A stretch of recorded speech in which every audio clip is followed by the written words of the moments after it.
अस्सलामुअलैकुम। मोहम्मद अजहर सिद्दीक अपने programme political diaries के साथ हाजिर खिदमत है। बहुत सी गुफ्तगू करनी होती है, कुछ रह जाती है, कुछ वक्त की कमी है। मेरे पास जितना वक्त है वो मैं आपके साथ गुफ्तगू कर लेता हूं कुछ स्पेसिस में, बाकी जगहों के ऊपर। रात आपने मेरा समी इब्राहिम के साथ प्रोग्राम देख लिया होगा, बाकी आपने पूरे गुज़श्ता दिन की गहमा गहमी देखी होगी। और आज का दिन जो है, अब दो बड़े अहम केस लाहौर हाई कोर्ट में देखेंगे। एक तो कस्टोडियल टॉर्चर, फवाद चौधरी के साथ जो जुल्म हुआ, हथकड़ी लगा के, काला कपड़ा पहन के, ये तो दहशतगर्दों को इस तरह नहीं लाया जाता, ये जिस तरह का ये काम हुआ है। आजम सबाती वाला मामला अगर आप उठाकर देख लें, बिल्कुल आप अगर इस तरह का रवैया अख्तियार करते हैं और कानून के मुताबिक वो जुर्म है तो बिल्कुल आप करें, लेकिन ये तरीका नहीं है। ह्यूमन डिग्निटी के खिलाफ है। आर्टिकल 9 की खिलाफ वर्जी, आर्टिकल 14 की खिलाफ वर्जी, आर्टिकल 10 की खिलाफ वर्जी, 10A की खिलाफ वर्जी। अभी तो person is accuse is innocent until proven guilty, एक बेसिक है।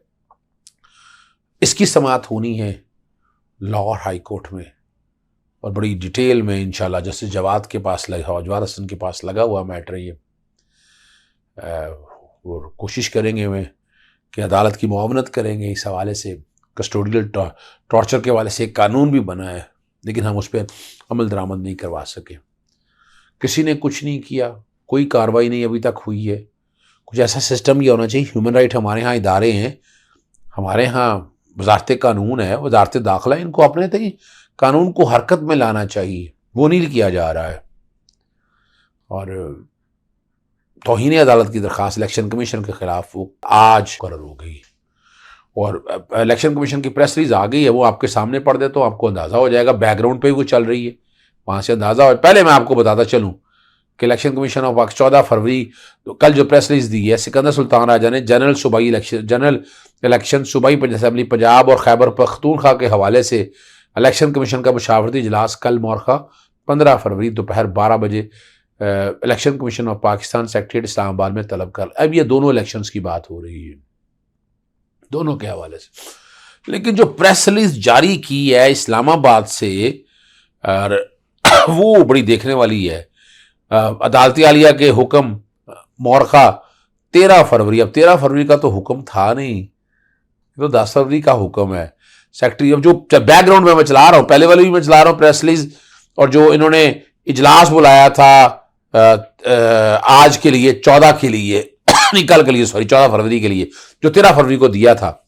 और secretary election commission, special secretary director general law जनाब गवर्नर, अच्छा जनाब लिखा हुआ है, गवर्नर का जनाब लिखा हुआ है, मुशावरती मीटिंग हुई। Principal secretary governor Punjab, chief secretary Punjab और IG पंजाब ने शिरकत की। मुशावरती मैं वही पढ़ रहा हूँ जो लिखा हुआ है। सेक्रेटरी इलेक्शन ने गवर्नर पंजाब को ब्रीफ किया कि अदालती हुक्म के मुताबिक सूबा में जनरल इलेक्शन सूबाई असम्बली पंजाब के इनकाद के तारीख पर मुशावरत के लिए इलेक्शन की हदायत पर यह मीटिंग हो रही है। और गवर्नर ने कहा कि पंजाब की असम्बली उन्होंने तहलील नहीं की, लिहाजा वो आइन के तहत इलेक्शन की तारीख देने के मजाज नहीं। पॉइंट टू बी नोटेड, इस सूरत हाल में इनकी तजवीज़ इलेक्शन कमीशन पर बाइंडिंग नहीं होगी।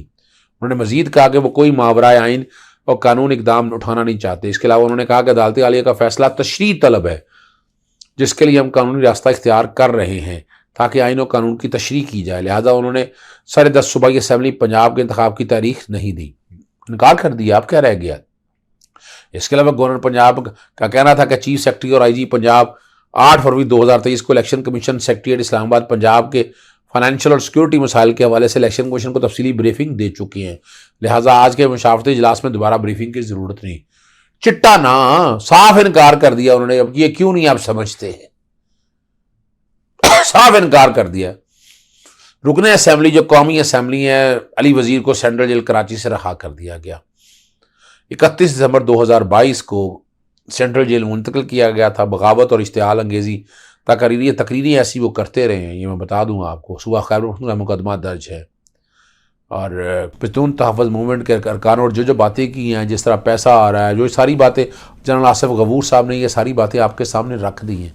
मैं उनमें बातें नहीं करना चाहता। अगली बात जो है ना, अब जब वो MNA थे ही नहीं यहाँ पर, इस्तीफ़े दे दिए, तो वो एक डिटेल निकाली है कि जनाब पार्लियामेंट राजिज़ के लाखों रुपए के दहिंदा निकले हैं जी। बिजली और गैस की मद में कह रहे हैं जी, अदा नहीं किए। उनमें वफाकी वज़ीर फ़खर इमाम जो हैं 2,49,000 फ़खर इमाम पर, बिजली के बिल में 49,000, फ़खर इमाम के घर के किराए की मद में 2,10,000 रुपये, अली जैदी जो पार्लियामेंट राजिज़ के 1,51,000 रुपये नाहिंदा, ये पैसे वैसे दे देने चाहिए। सदाकत अब्बासी के ज़िम्मे पार्लियामेंट राजी के 7.5 लाख रुपये, और कमल शोज़ब 5,98,000, और मुनव्वरा बीबी को 16,12,000, आसमा कदीर 4 लाख रुपये, और अंजलि बाबा 60,000 जो है ना जी, इब्राहिम खान, कुछ इस तरह। ये पूरी डिटेलें हैं जो सारी मैं नहीं जिक्र करना चाहता, यानी ये सारी डिटेलें हैं सारी। जब इस्तीफ़े आप मान रहे हैं इस बात को सामने रखते हुए, तो या वैसे ना भी हो तो अगर ना दहिंदा अगर कब्ज़ा आपके पास था तो ये मैं नहीं समझता ये पैसा, पर ये बेहतर यही है वो अपने तौर पर बताएंगे कि क्या हुआ। एक और बड़ा अहम था जिसका सवाल आपने पूछा, मास्टर प्लान 2050 पर अमल दरामद के हुक्म में तोसी। अदालत ने मास्टर प्लान का जायज़ा लेने के लिए बैनुल अक़वामी माहिरीन से राय लेने की तजवीज़ दे दी और DGLDA को तजवीज़ और अमल दरामद मुतालिक अदालत को आगाह करने की हदायत की। दौरान समाज जो है ना, अदालत ने रिमार्क्स देते हुए कहा कि शहरियों के बुनियादी हुकूक का मामला है और LDA पर नहीं छोड़ सकते। मौजूदा मास्टर प्लान 2000 तक हमारी ज़िंदगियों पर असरदार होगा। अदालत को दखल अंदाजी करने का शौक़ नहीं, मगर दिल दुखता है। और ये LDA की तारीफ़ करते हुए कहा कि यह DGLDA तो किसी वक्त तैनात है। जब ये प्लान तैयार किया गया, वैसे भी DGA के इल्म में ऐसी चीज़ें कम हैं कि लाई जाती है। काम करने वाले, प्लान तैयार करने वाले मंजूर करवा लेते हैं। अब ये वो सारे मामले हैं। असल में मामला है कि ग्रीन एरियाज़ को कवर करने की कोशिश की जा रही है ताकि जो है ना हालात और वाक़यात किधर चले जाएँ। एक सियासी बात मैंने ज़रूर करनी है। इमरान खान ने कौम से हुकूमत गिराने की अमरीकी साजिश का झूठ बोला, और जो मर्ज़ी कहते हैं मरियम सफदर आपका क्या कहना है। ये तो अब सारी चीज़ें रिकॉर्ड पे आ गई हैं। आपको पता है आपने वोट को इज़्ज़त दो का नारा बड़ा लगाया, लेकिन क्या आपने वोट को बेइज्जत किया, आपने टके टोकरी कर दिया। आप लोग किस मुँह से बात करते हैं? आप तो जमहूरियत की बातें आप लोगों से अच्छी नहीं लगती हैं। मैं नहीं ये बातें करना चाह रहा था, लेकिन एक बात में सिर्फ एक बात का जवाब, मलिक अहमद खान भी निकल के आगे, इधर उधर की बातें आप जो मर्ज़ी करते रहे, लेकिन इमरान खान ने इन सब लोगों की नींदें हराम कर दी हैं। इनके लिए बहुत कम रास्ता है, जिस तरह मर्ज़ी करते रहे। जो डॉक्टर आमिर लियाकत जो मरहूम है, उनकी नाज़िबा वीडियो वायरल करने का मामला, जो उनकी साबका बीवी तो नहीं कह सकते, बीवी हैं, दानिया को और जेल से रहा करने का हुक्म दे दिया। 2 लाख रुपए के मुचल्लिक काफ़ी वक्त गुजारा है, काफ़ी दिक्कत में उन्होंने। चले बहरहाल ये रहा। सेशन कोर्ट लाहौर में परवेज़ इलाही के ख़ानदान के ख़िलाफ़ जो है ना मनी लॉन्ड्रिंग के मामले के तहकीकात का मसला है। मुनस इलाही की अहलिया, भाई और भाभी की अबूरी ज़मानतें 1 मार्च तक तोसी होगी और दीगर मुलज़मों 3 मुलज़मों की अबूरी ज़मानतों में भी तोसी कर दी है। तमाम जो मुलज़मान हैं वो पेश हुए हैं और प्रोसिक्यूटर का जायदाद की तफसीलात इकट्ठी कर रहे हैं। तफ्तीश मुकम्मल नहीं हुई अभी तक। सारे मनी लॉन्ड्रिंग के केस ख़त्म कर गए हैं और ये बदमाशी आप जो मर्ज़ी करते रहें, ऐसे तो नहीं होना ना ये सारा काम। और FIA को जल्दी तफ्तीश मुकम्मल करने की हदायत दे दी। अब जो मामला बड़ा अहम है वो नैब के बारे में है। सुप्रीम कोर्ट में नैब तरमीम के खिलाफ इमरान खान की दरख्वास्त पर समाअत हुई। अटॉर्नी जनरल पाकिस्तान शहजाद अपना अता अलाई के अदालती सवालात पर दलाइल। PTI मेम्बरान की जो है ना तनख्वाहों से मुतालिक सवाल किया था। कौमी असम्बली एक मेंबर की मजमूई तनख्वाह 1,88,000 रुपये है। PTI के मेम्बरान कौमी असम्बली ने अप्रैल से कोई तनख्वाह वसूल की। देखें ये है अटॉर्नी जनरल, असूलों पर चलने वाला बात साफ कह दिया। PTI के मेम्बरान ने सफरी अखराजात और लॉजेज समेत दीगर मुरायात ली और कौमी असम्बली इन मामलों को देख रही है। सोशल मीडिया पर अदालती रिमार्क्स के मुतालिक एक ख़त लिखा और रिपोर्टिंग पर बात करना चाहता हूँ जो गलत रिपोर्ट हुई।